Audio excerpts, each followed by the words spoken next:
Mindy, it is such a pleasure to connect with you. You know, we were having a little chat before we officially began our podcast, and we discovered so many people that we have in common, and it almost feels like we've been dancing in each other's orbit without knowing. So welcome to the Wishbeads podcast. Oh, thank you. It's such a delight to be here with you today. So we first connected because someone gifted you a Wishbeads bracelet, and I had to end up doing a little repair for you, and I think your husband got one as well.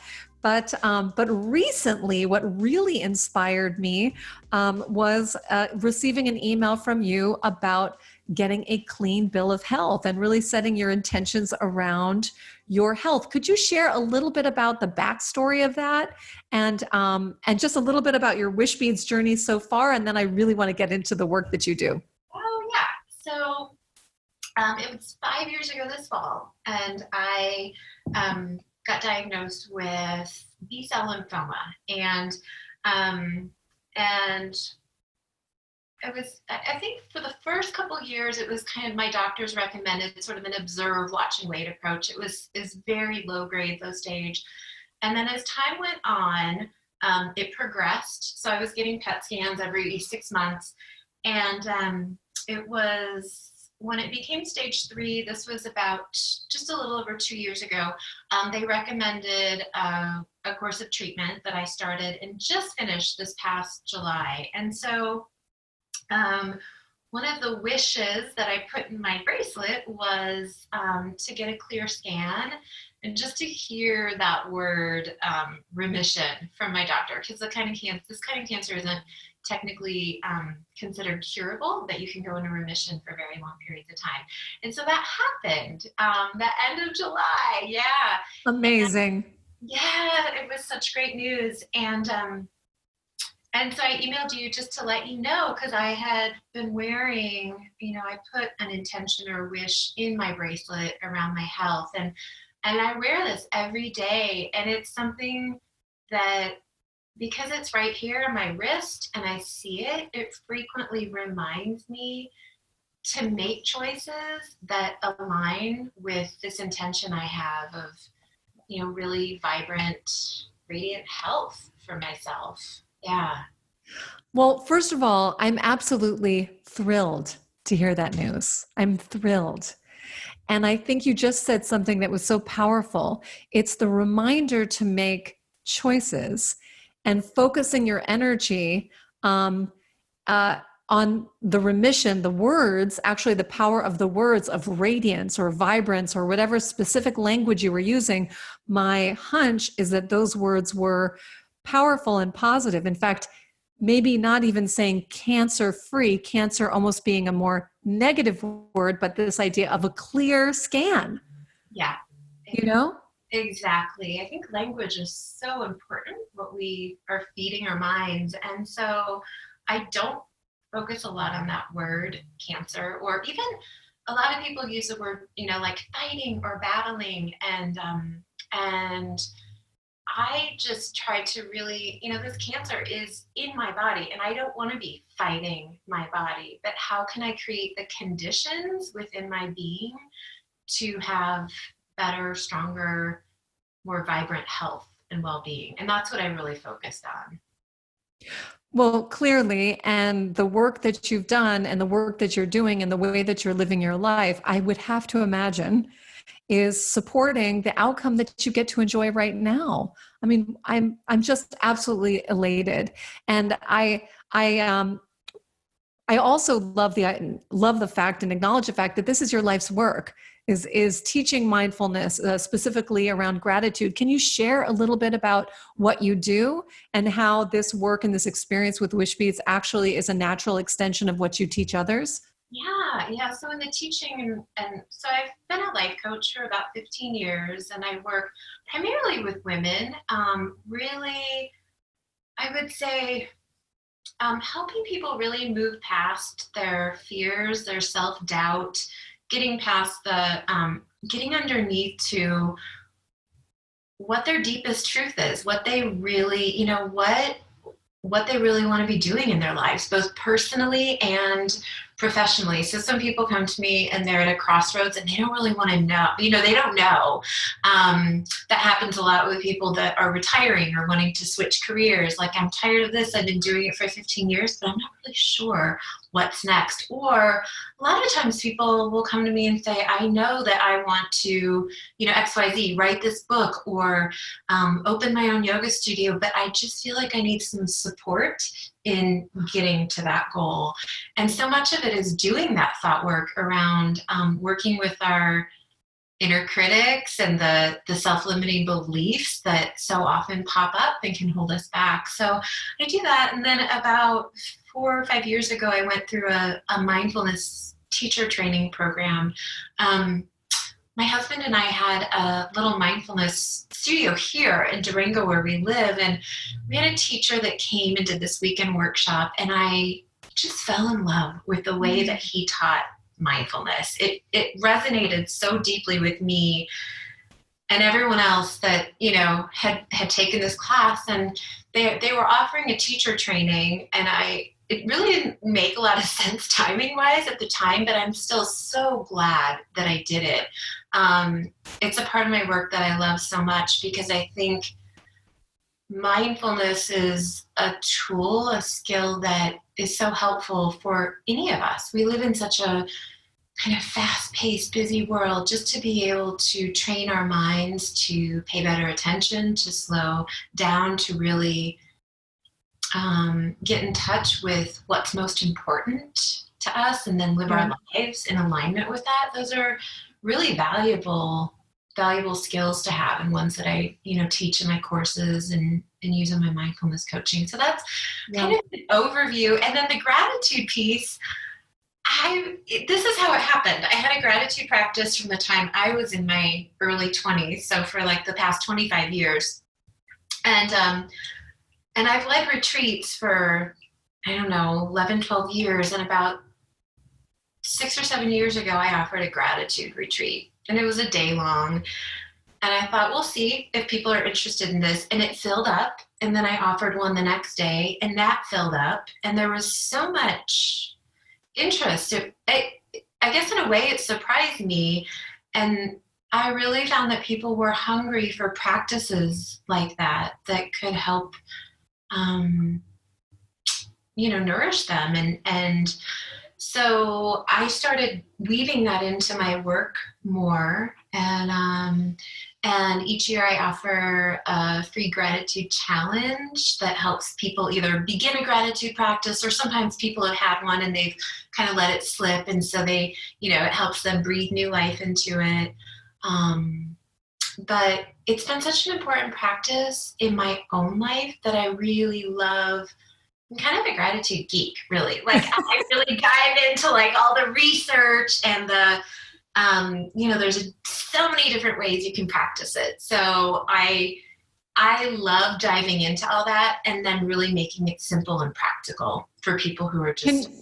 Can you offer a few, if somebody is new to how to do a gratitude practice, what is like 1 or 2 easy ways for someone just to start thinking about it now and to putting something into practice right now?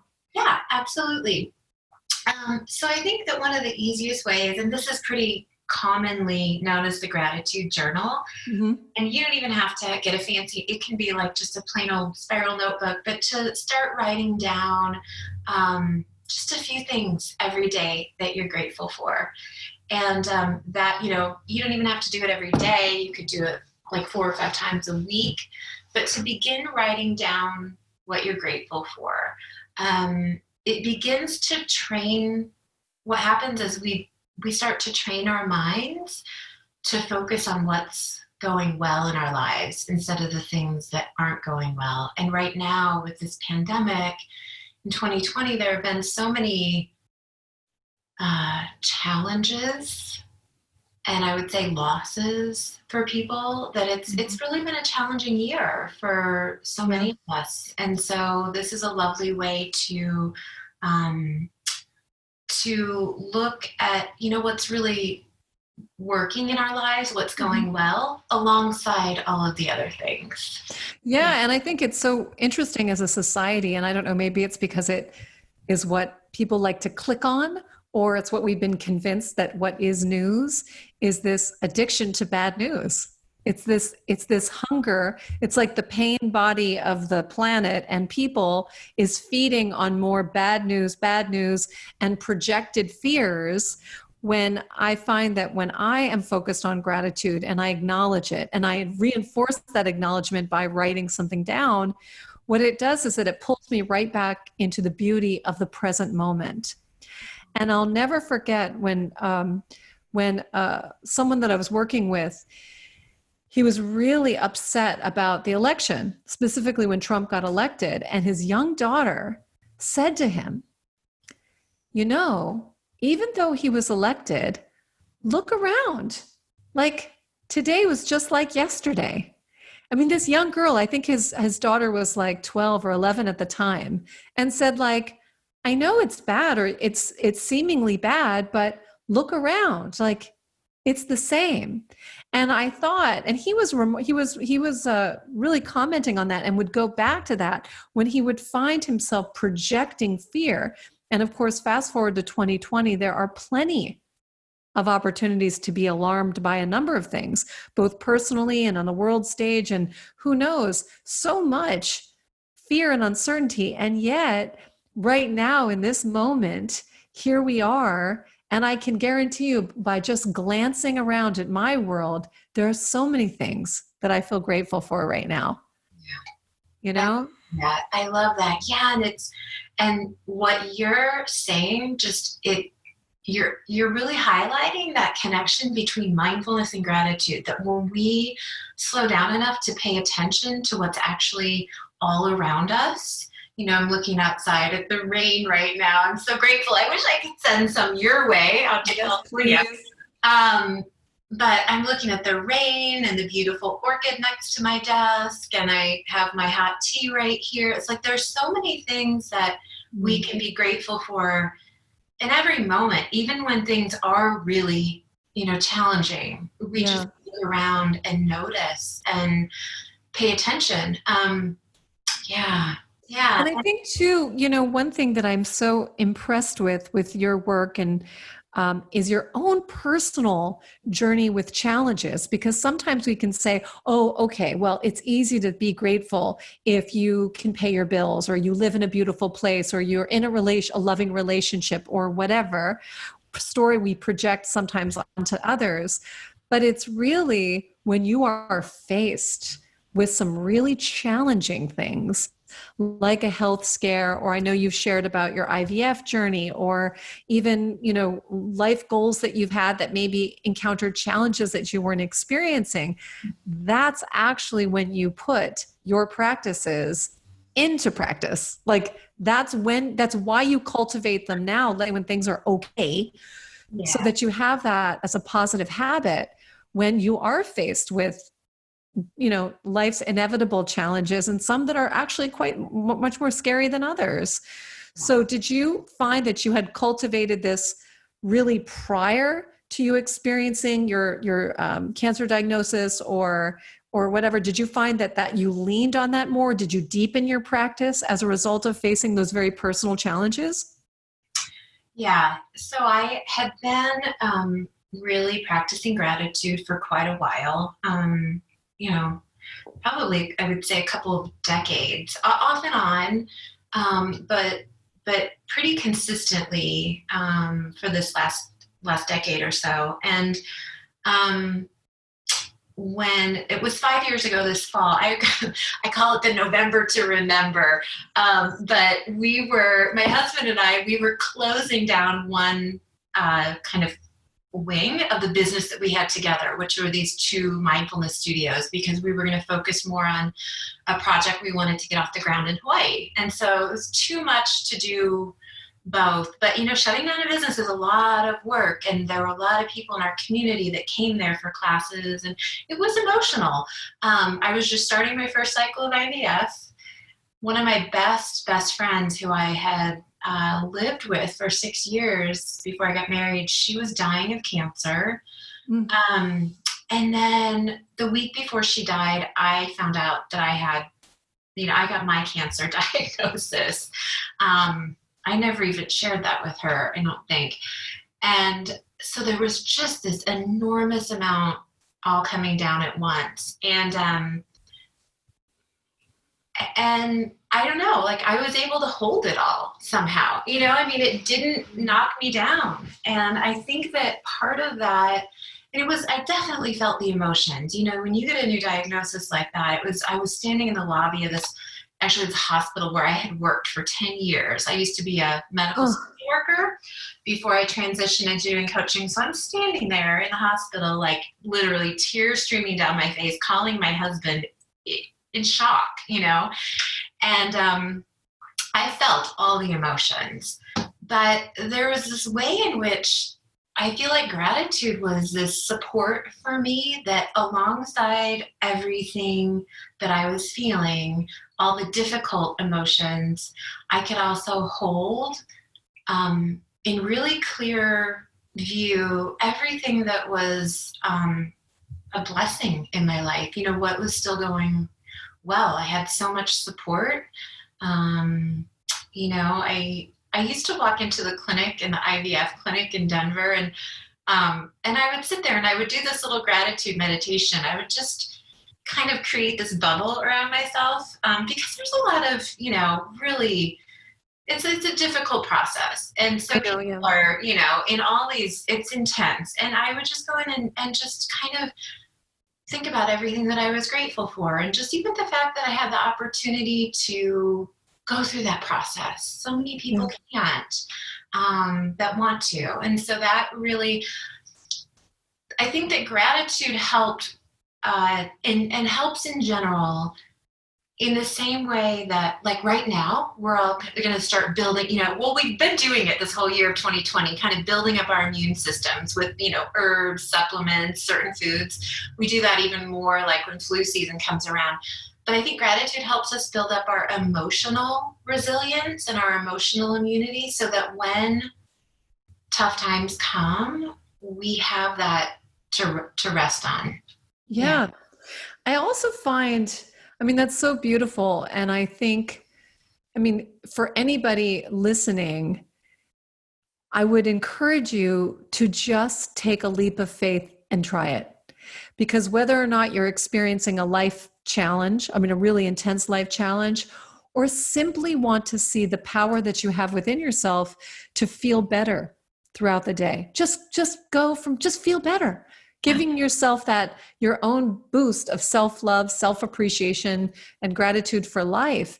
It's a powerful energy that's not only benefiting you, but it actually shifts the energy of everybody that you come into encounter with. So whether you live with somebody or you have a family or you are, in your neighbor, your community, that energy is so needed. So even if you're like curious about it, it means that the door is open for you to just step through, give it a go. As you said, I love you could do it every day or just 3 or 4 times a week. No big deal.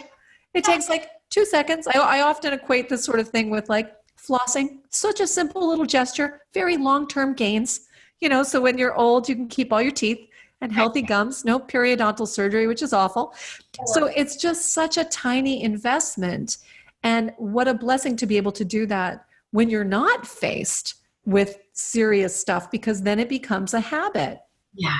And the way I think that it so beautifully correlates to wishing and manifestation or going after your goals or however you want to reframe that is that gratitude is almost the fuel for training your mind to stay focused on good things, the possibility and the energy, like the power line of I will be positive. I'm choosing to stay positive. And that has an energy of attraction to it because energy attracts like energy. So if you're in this place of fighting cancer or, in a fighting mode, you actually, whether you like it or not, are attracting a fight.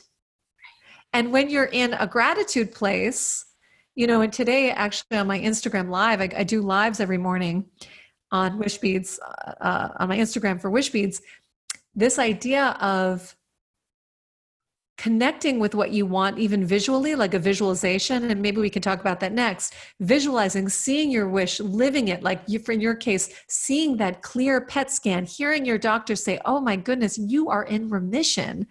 That the energy of that, you can tap into it and drink from that visualization, bring it to your energy today or whatever, wherever you are, and allow you to just take your daily actions from that place of love and gratitude and success.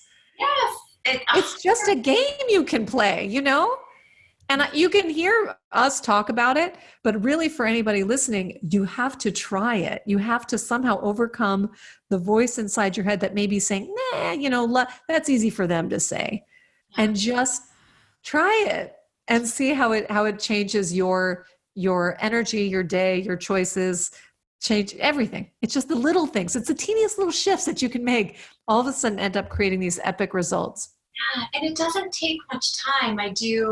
The last few years, I've done this, healing light meditation in the mornings. I mean, there are different practices I do, just visualizing my body healed and whole, and that don't take more than 5 or 6 minutes. And yet I do believe that they all make such a difference because I carry that energy with me throughout the day. And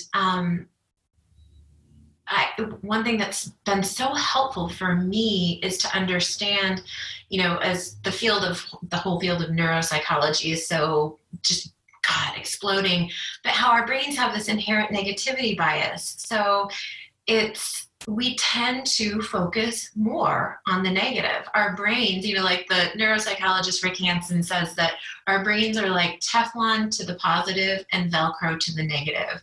Why? I know. Well, it was a survival instinct, right? So it goes back to thousands of years ago when there were all these real physical threats, and we had to be a lot more hypervigilant and on the lookout for those just to stay alive. But we don't have that today, yet our brains have retained that negativity bias. And so to me, it just speaks to how important it is then to do what you were talking about, the visualization, really visualizing what it is we want instead of thinking about what we don't want.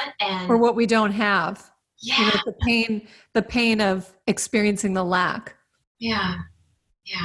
Yeah, I love that. And I also think that if you're someone who is interested, it means that you are open and available to do the work. And we actually need your nervous system to do the work. Yeah. We need you to do the work, even if you don't tell anybody about it, because it starts to change the energy of the collective consciousness. Now, I know we're getting a little bit, kind of a little bit more esoteric than we normally do on the podcast, but I love this stuff. But if there is this kind of in our psyches, in the neuroscience of the human brain and experience, this default of a fight or flight mentality, or an energy of being on the lookout, or this belief that, news has to be negative, there's so much to be afraid of, and we think that that's the truth, we are limiting our experience to tap into the quantum possibility of it being the exact opposite, that we are here as co-creators to manifest whatever we want, to heal whatever we want, to imagine the world free from X, Y, and Z. But it begins with people having that intention and doing the practice so that energy becomes contagious. Yes. And we may not know the effect that it has. And I have conversations with my kids. I can't force them to do this stuff, but I can be an example. I can be an example when my kids ask me over and over again, well, when is this pandemic going to be over? And I said, I don't know. Nobody knows. And I said, but the truth is, nobody knew anyway. We had this illusion of continuity, that everything was going to be fine, but life is uncertain. So what you can learn in this time is how to be good with uncertainty. That's it.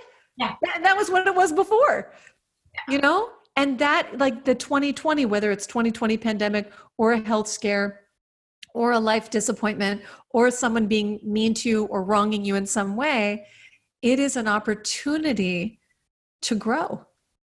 It's an opportunity to exercise that muscle inside of you to say, well, can I dig deep, rise above, stay focused, still enjoy life in whatever it is, this experience of whatever expression this is happening. And I find that fascinating. Yeah. You know? Just another, I call them FGOs. I won't use we're on the air, so I'll say freaking growth opportunities, but I often use the other F word. But, we're all having a lot of those this year. We are. It is. I think life is showing us, what you said is so true. I've thought about this so much, how even before this pandemic, life is so uncertain, and it's just being highlighted. It's being brought out into the forefront even more. And I think we're being invited to see that. And how do we want to, we can ask ourselves, how do we want to relate to that? And one of the questions I've been asking myself and the clients I work with is, what are you learning about yourself, and how are you growing through all of this? Yeah. And what's important and what's not important, because I can tell you, I was doing a lot of running around, a lot. And some of the activities I enjoyed, some of them I felt that I had to do. And in this time where we're really hunkering down, there's so much reinvention that's happening in my own personal life and my professional life, and where I'm putting my energy, where I knew I wanted to do certain things but didn't have time. I find this is a real interesting year. And I also am quite grateful that I'm healthy. My immediate family is healthy. So I'm very fortunate. I'm able to work. I'm able to keep my employees employed. I mean, there's plenty of things to be grateful for. And yet, I find that this is where the rubber meets the road year, and how can we, through our expression, be a force for good in helping people, who maybe are facing other challenges. I don't know. I just think your energy, and I'm so happy that we connected through Wishbeads of all things. But even though we have so many similar orbits, it's crazy without knowing each other. But it's exciting because when we can put our work out into the world and support one another, I can't wait for my Wishbeads audience to know about your work, and for your audience to know about Wishbeads and whatever. But it's just about finding that kinship and that alliance, just to give people tools. Yeah. Speaking of tools, you had asked me what were some simple ways for just a beginning gratitude practice. And I want to just quickly mention a couple other ones, because sometimes people are like, I don't want to do a gratitude journal, which is totally cool. There's so many different ways that you can practice. And because so many people are at home right now with their families more, a really great way is to just at dinner time, go around and ask everyone, what are you grateful for today? Or another question, another way to phrase it is, what went well in your day? What went well for you today? Right? Yeah. So just having those conversations. Another thing that I really like, I have a big jar that sits on a little table in our house, and I just write down one thing every day and I stick it in that jar. And it's really fun, because then at the end of the year, you can go through and you forget things that have happened, and you can go through and look back, and it brings a smile to your face. That's kind of fun. I love that. I love that so much. Yeah. That's so good. I think I'll do that. I'll do that with the family. Yeah, that's good. And then the last one I want to share is just, if you don't want to write it down, this is what I do every morning when I wake up. And I just call it the 10-finger gratitude exercise. And I literally think of 10 things, and they can be the tiniest things. It doesn't have to be anything big, that I feel grateful for. I do it before I even get out of bed, and I just count them out on my fingertips. You could do 5. You could just do 5, one hand. And that's really easy, but I find that beginning and ending the day with gratitude, it's a really nice way to bookend your day. Absolutely. Wake up with that, or to fall asleep with that in your head. Yeah. I love that. I recently started thinking about the way that I wake up, And because I'm, one of those classic kind of, passionate entrepreneurs, I have lots of projects. I run 2 companies. And so there's often a habit of like thinking about things before I go to bed, like work things. And I wake up in the morning and that brain is like, "Meh." And I had to really consciously readjust that habit to make sure that my emergence into like the day was anchored in the present and being grateful, connecting with my dog that sleeps with us, and just sort of allowing myself, giving myself permission to enter gracefully and not enter in like the habit of like jamming on that to-do list of like, okay, what's today? What do I have to do today? Because I'm so much more than a doing machine. As we are all so much more than doing machines, and the being is where the magic of life really exists. So I love this idea. I've never thought about my fingers. I'm going to commit to doing that. That sounds so beautiful. I love that. Yeah, I yeah. love that. The other thing that I do, I really invite myself to, whenever I find myself either verbally or even in my head complaining about something, I just make myself slow down. Like if I catch it, I make myself slow down and just acknowledge one thing I'm grateful for. It's a nice way to kind of weave that into your day. Mm-hmm. I love it. Oh my goodness. Mindy, thank you so much. I so appreciate our connection and like all the ways that we have been in each other's spheres. And then 2, just how you show up in the world, teaching people and helping them through your coaching. Also, I would love to tell my audience how to find you, because you're going to be leading this gratitude challenge in November. And I think people should, sign up for your newsletter, whatever. Can you just share with us, in case people are just listening right now? I'll include links in the show notes, but how people can sign up for your work? Absolutely. So if you go to Mindy Meiering, and I'll spell that, it's MindyMeiering.com. There's information there about signing up for the Fall Gratitude Challenge. You can sign up for my newsletter that I send out 1 to 2 times a month, and has other offerings on there. Yeah, information about my coaching. Thank you. Perfect. And once again, I am celebrating you and your journey that you've had of vibrant, optimal health, and so thrilled for you. And I'm just so delighted that we connected. So thank you. Thank you for loving your wish beads and reaching out to me with your story, because then I was like, eek, let's have a podcast interview. It's been such a delight to spend this time with you, and thank you for having me on the podcast. It's been great.